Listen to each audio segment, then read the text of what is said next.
Bonjour et bienvenue sur Automoto pour l'essai de la Cadillac CTS V, la plus sportive des CTS.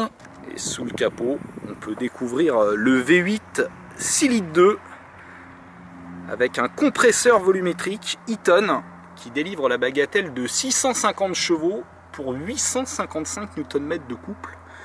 Donc autant vous dire que ça souffle.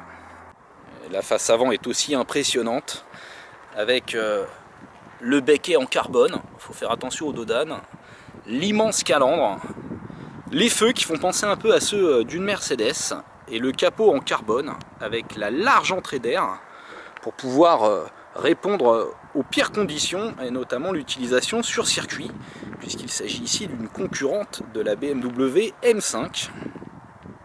Cette version sportive se caractérise par ses jantes de 19 pouces et ici on peut voir les grands disques de frein avec les étriers à 6 pistons à l'avant. Et on peut constater que les pneus Michelin Pilot Super Sport développés spécifiquement sont plus larges à l'arrière. On ouvre la porte et on peut tout de suite constater au niveau des contreportes que la finition est plutôt soignée avec de l'alcantara, du cuir, des plaquages façon carbone plutôt réussis.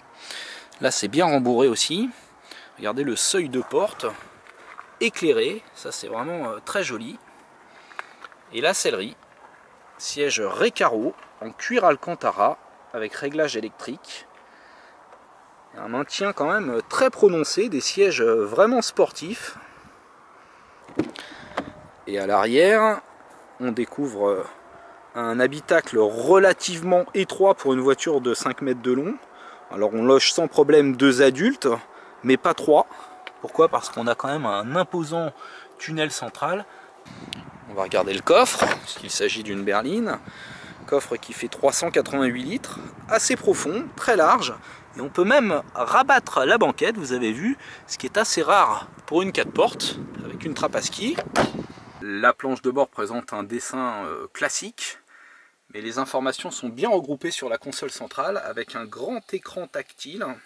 Le système multimédia est à la pointe du progrès, on trouve une navigation avec 3D, 2D, tous les affichages que l'on veut, c'est vraiment bien fait. Et là on a cette fonction PDR, puisqu'il y a une caméra intégrée, on met une carte SD à l'intérieur et ça permet de filmer ces tours de circuit avec les différents modes d'affichage qui vont s'afficher ensuite sur votre vidéo. Très original. Ici on peut voir la boîte automatique à 8 rapports avec un mode manuel et des palettes au volant, en magnésium s'il vous plaît. Allez, maintenant on va prendre le volant de cette version gris métal. Contact. Ouh, joli l'affichage. Alors l'affichage est réglable, hein. On peut, selon les modes choisis, modifier le contour central. Et on navigue assez facilement dans les menus. D'ailleurs on choisit à droite ou à gauche. Voilà, je passe d'un côté comme de l'autre. L'ergonomie est vraiment très très bien faite.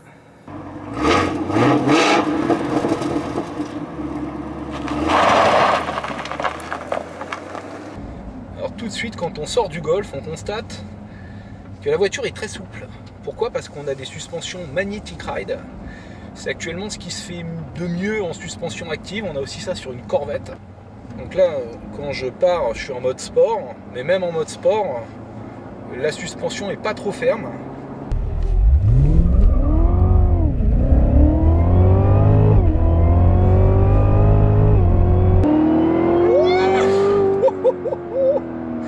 Et ben, ça envoie du lourd, croyez-moi. Avec le mode manuel, on peut même aller jusqu'au rupteur, donc c'est un vrai mode manuel. La boîte passe pas le rapport pour vous. Bon, par contre, au niveau du bruit, c'est pas ça, hein. Mais ça, tous les moteurs compressés font rarement un très beau bruit, même s'ils ont bien travaillé l'échappement. On va se prendre un petit virage en appui là. Ouf, ça ne manque qu'à partir, c'est une vraie voiture de drift. Donc on a une voiture qui fait presque 1900 kg. Donc autant vous dire que c'est pas une ballerine et pourtant elle paraît agile parce qu'elle est très bien équilibrée et surtout elle a du couple en bas. Donc on ressent pas du tout le poids.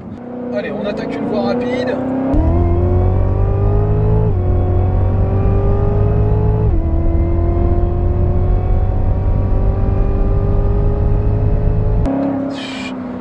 pas de mal pour s'insérer, hein, croyez-moi. Quand on est sur voie rapide comme ça, la voiture est très silencieuse. On n'a pas trop de bruit d'air, pas trop de bruit de roulement. Elle est confortable. Donc c'est une belle alternative à la BMW M5. Ça chante pas aussi bien, mais c'est un look différent et c'est tout aussi rigoureux et très bien équipé. Maintenant, en consommation, il faudra prévoir minimum 14 litres. Ça peut aller facilement à 25 litres si on s'énerve.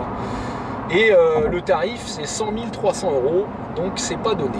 Allez, à bientôt sur Automoto.